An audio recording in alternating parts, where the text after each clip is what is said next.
यो, 久しぶり。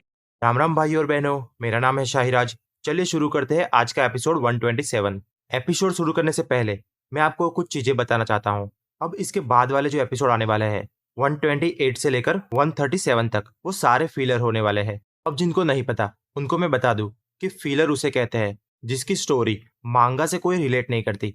मतलब कि अगर हम फीलर को स्किप भी कर दे तो स्टोरी में कुछ फर्क नहीं आएगा। तो काफी लोगों ने मुझे रिक्वेस्ट भी की थी कि फीलर को स्किप कर देना, तो हियर वी आर। तो अब जब मैं नेक्स्ट एपिसोड लाऊंगा तो वो सीधा 138 से लाऊंगा। लेकिन आप लोग चिंता मत करना, स्टोरी में मैं कुछ भी फर्क नहीं आने दूंगा। तो चलिए स्टोरी को शुरू करते हैं।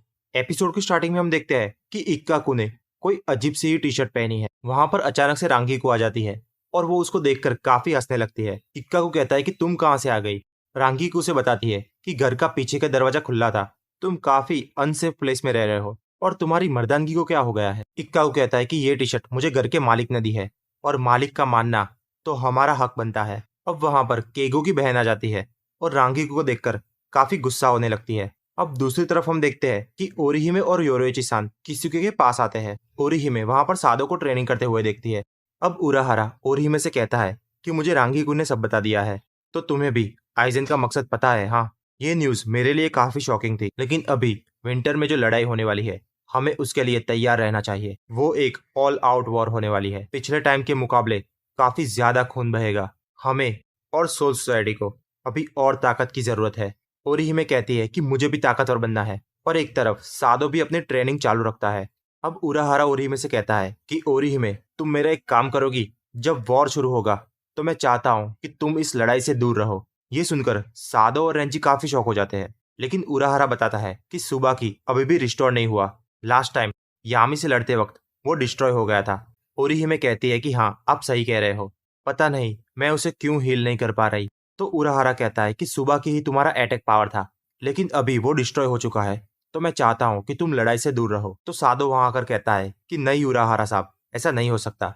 ओरिहिमे काफी अच्छी फाइटर है, उसने सोल सोसाइटी और बाउंड्स के साथ हुई लड़ाई के वक्त हमारी काफी मदद की थी। हम ऐसे ही उसे लड़ाई से दूर नहीं रख सकते। ओरिहिमे के पास अटैकिंग एबिलिटी नहीं है, वो हमें हील भी कर सकती है। तो उराहारा बताते हैं कि ओरिहिमे के जो डिफेंसिव पावर है वो काफी कमजोर है, और वैसे भी हीलिंग के लिए हमारे पास स्क्वाड 4 है।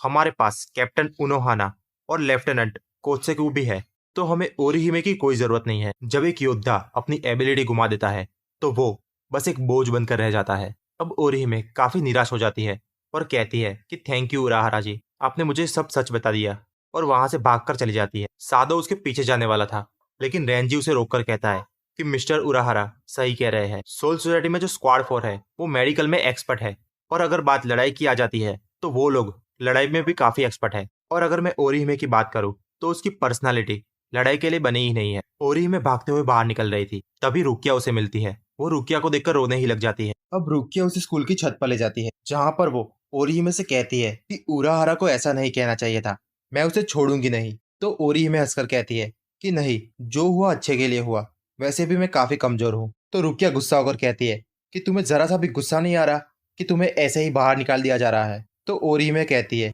कि मैं गुस्सा नहीं हूँ, मैं बस काफी दुखी हूँ, पर अगर लड़ाई के वक्त मैं तुम पर बोझ बन सकती हूँ तो मेरा दुखी रहना ही बेहतर है, क्योंकि अगर मैं जिद करूंगी और तुम लोगों के साथ लड़ने आऊंगी तो शायद मैं तुम सब पर बोझ बन सकती हूँ। रुकिया उसे समझाती है और कहती है कि जब तुम लोग मुझे सोल सोसाइटी में बचाने आए थे वहां पर सबके पास पावर थोड़ी कम थी, लेकिन सब में लड़ने का जिगरा था। तो कोई भी इंसान लड़ाई में बोझ तभी बनता है जब उसके अंदर जिगरा ही ना हो। सोल सोसाइटी में हुई लड़ाई के दौरान ना तो तुम, ना तो इशिदा, ना तो सादो, ना तो इचिगो, कोई भी एक दूसरे पर बोझ नहीं था।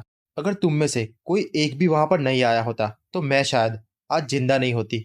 तो मुझे पक्का पता है कि तुम्हें कोई ना कोई रास्ता तो मिल ही जाएगा। वो लोग बात कर ही रहे होते हैं कि तभी अचानक से ही वहां पर हियोरी आ जाती है। वो ओरिहिमे को पकड़कर कहती है कि हाची तुमसे मिलना चाहता है, और भाई साहब एक ही सेकंड में उसे ले जाती है। ये देखकर रुकिया काफी शौक हो जाती है। वो सोचती है कि ये साला था कौन।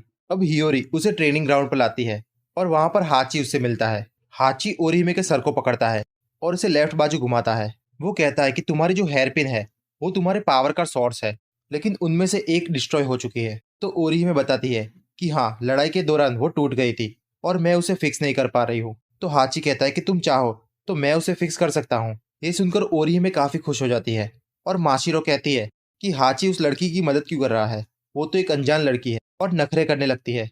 तो रोजूरो कहता है कि अपने जैसी एबिलिटी वाले को ढूंढने में काफी अच्छा लगता है, शायद इसीलिए हाची काफी खुश है और वो उसकी मदद करना चाहता है। अब हाची ओरीहिमे से कहता है कि तुम्हारे पावर मेरे जैसे ही है, तो तुम भी इसे ठीक कर सकती थी। ऐसा कहकर हाची सुबाकी को रिस्टोर कर देता है, जिसे देखकर ओरीहिमे काफी खुश हो जाती है। हाची कहता है कि मैंने तुम्हारे सुबोकी को रिस्टोर कर दिया है, लेकिन मैं चाहता हूँ कि अभी तुम बैटल में ना जाओ, क्योंकि अगर तुम्हारे पावर मेरे जैसे है तो तुम फाइट के लिए नहीं बनी हो। तो ये पूरा तुम पर डिपेंड करता है कि तुम लड़ना चाहती हो या नहीं। तो ओरीहिमे कहती है कि मैं लड़ना चाहती हूँ। तो हाची कहता है कि ठीक है, तो तुम्हें बस एक ही काम करना होगा, बस अपने पावर को और ताकतवर बनाओ।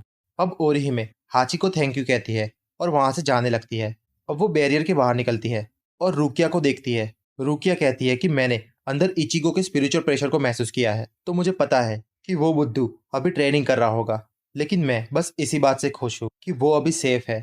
अब ओरीहिमे सोचती है कि इचिगो, मैं काफी कमजोर हूँ, मैं हमेशा तुम्हारे पीछे ही खड़ी रहती हूँ, लेकिन अब मैं कोशिश करूंगी कि मैं तुम्हारे आगे खड़ी रहूं और मैं और ताकतवर बनने की कोशिश करूंगी। दोस्तों, इससे हमें पता चलता है कि अभी सारे लोग ट्रेनिंग कर रहे हैं और आने वाले समय में काफी बढ़िया फाइट्स आने वाली है।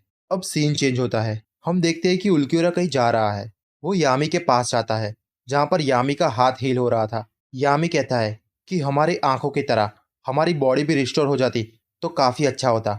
तो उल्क्योरा उसे समझाता है कि अच्छा हुआ कि तुम्हारा हाथ ग्रिमजो के जैसे नहीं कटा था, वरना उसे तुम कभी भी रिस्टोर नहीं कर पाते। और अब ग्रिमजो को एस्पादा से भी निकाल दिया गया है, तो तुम शुक्र मनाओ कि तुम अभी भी एस्पादा में हो। हम देखते हैं कि यामी भी टॉप 10 में आता था, उसके बॉडी में नंबर 10 छपा हुआ था। अब रोका उसे बताती है कि यामी सर, मैंने आपका हाथ हील कर दिया है, अब आपको कैसा फील हो रहा है। यामी उसे जोरदार पंच मारता है, जिससे वो दीवार पर जाकर टकराती है और कहता है कि मेरा हाथ पहले जैसा नहीं रहा, अगर मुझ में पहले जितनी ताकत होती तो इस लड़की के अभी टुकड़े टुकड़े हो जाने चाहिए थे। चलो कोई बात नहीं, मेरा हाथ जल्द ही बेहतर हो जाएगा और जैसे ही मैं बेहतर होता हूँ मैं उस सोल रिपर से अपना बदला ले लूंगा। अब दूसरी तरफ हम देखते हैं आइजन सामा को। वो मॉनिटर पे ओरीहिमे को देखते हैं और कहते हैं कि इस लड़की के पास काफी अच्छी एबिलिटी है और यहीं पर होती है हमारे एपिसोड की समाप्ति। तो दोस्तों, आपको याद है ना कि बीच में फिलर आने वाले हैं, तो हम सीधा मिलेंगे एपिसोड नंबर 138 में। तब तक के लिए एक अच्छी सी कमेंट कर दो, और जिसने भी अभी तक हमारे चैनल को सब्सक्राइब नहीं किया, तो भाई लोग कर क्या रहे हो यार, अभी के अभी वो लाल वाले बटन को दबा ही दो। तो चलिए मिलते हैं नेक्स्ट एपिसोड में। Bye bye, bye bye, bye bye.